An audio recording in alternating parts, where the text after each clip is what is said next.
Hi everybody, I'm coming to you today on this wonderful Thursday afternoon, and it's 80 degrees out, if not warmer. It's quite a nice day. The sun is shining, and we're going to work with the wonderful Hillside Cottage this month, and it'll probably be warmer by the time you view this in June, but I wanted to tape it today here in May. So I we'll turn the camera down so you can see our Hillside Cottage layout, and I will walk you through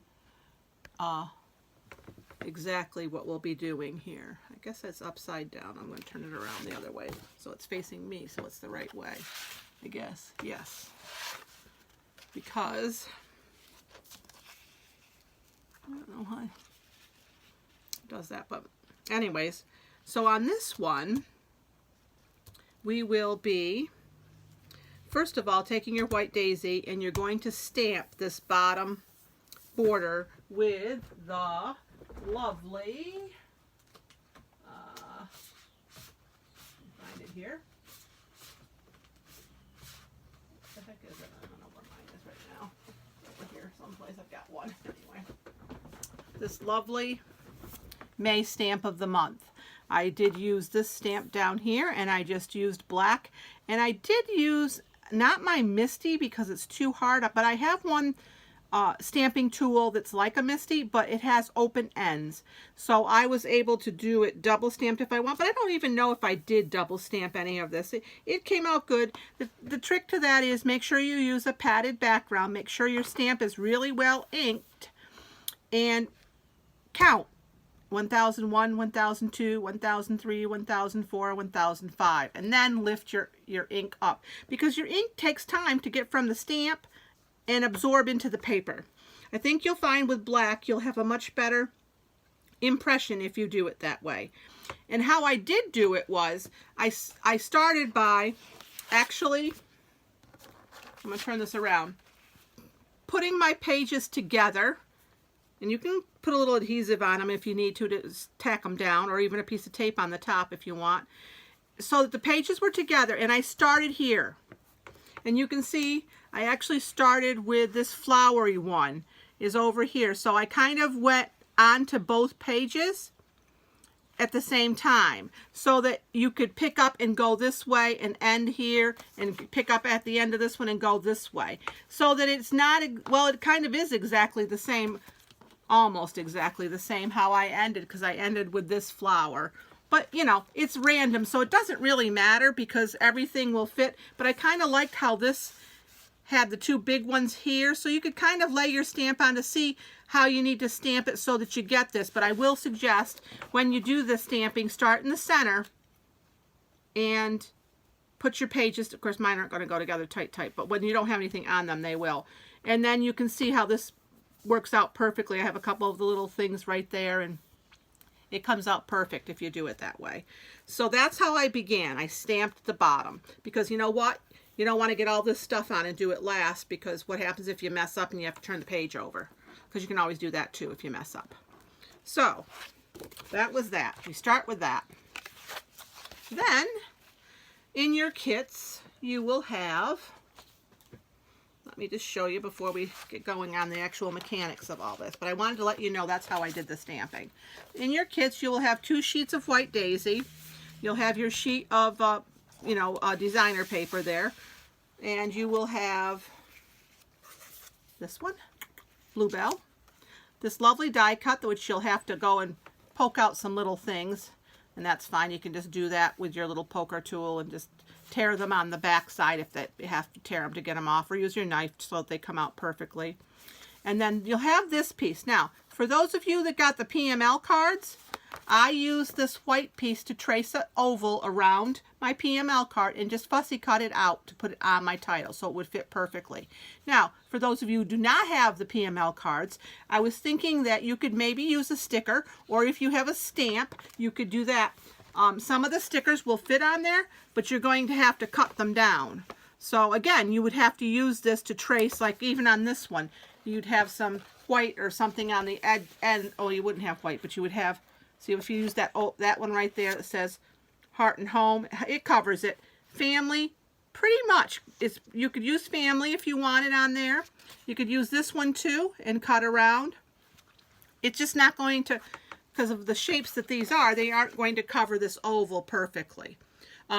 So it's up to you how you do your titles, but that's how I did mine. I used a PML card, which I love using the PML cards. There's so many choices in there for you to change out. I used a 4x6, and this fits on a 4x6 so that you can cut your title. That's how I did that. Then you have, on this, you have 3 strips. 1, 2, 3. Glitter paper is 1. And then you're going to cut your pattern paper. And you will cut your pattern paper. It doesn't really matter which way you'd go, but I did go, this doesn't really have much of a pattern on it, the pink side, but I would use this side to cut on. And cut your zip strip off the top, and then you're going to look at this because this is the bigger part of your paper, so you want your lines from the boards going up and down.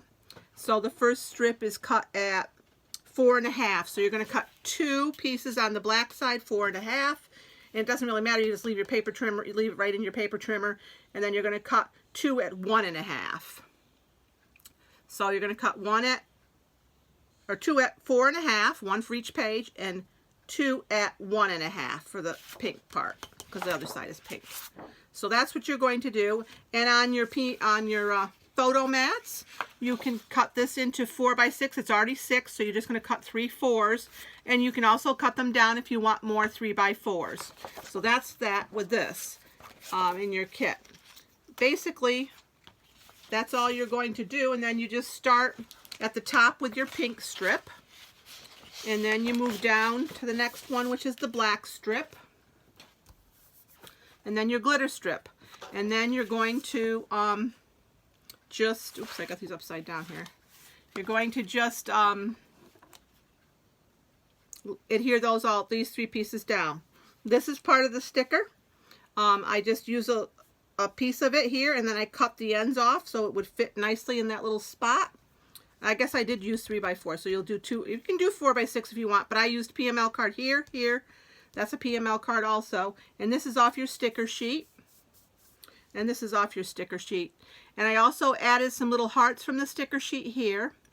These little black flowers that I kind of just stuck there on that little fuzzy thing, that little fuzzy like weed thing, I just added flowers on the top of that. They're already black. So is this heart already black. So I said, well, this needs a little more after I got those things on there. I said, I'm going to do the little wooden, like, I don't know what you call it, branch, I guess, and the little wooden watering can, because I'm watering all my flowers this time of the year. So I said, I'll do those 2 things in it. And how I achieved them to be black, you could use black ink, but it won't be as intense as this, and it won't match these as well. I used Versamark ink and just pushed my shape right down into the ink pad. Right here, the Versamark ink, you know what that is. It's a watermark ink. Oh, it's stuck to the other one. Here we go. Right here, the Versamark ink. It's just that. And you can see where I pressed the branch right there. I pressed the branch in there and just got this ink good and saturated on the top of it. And then I used black embossing powder in my heat gun.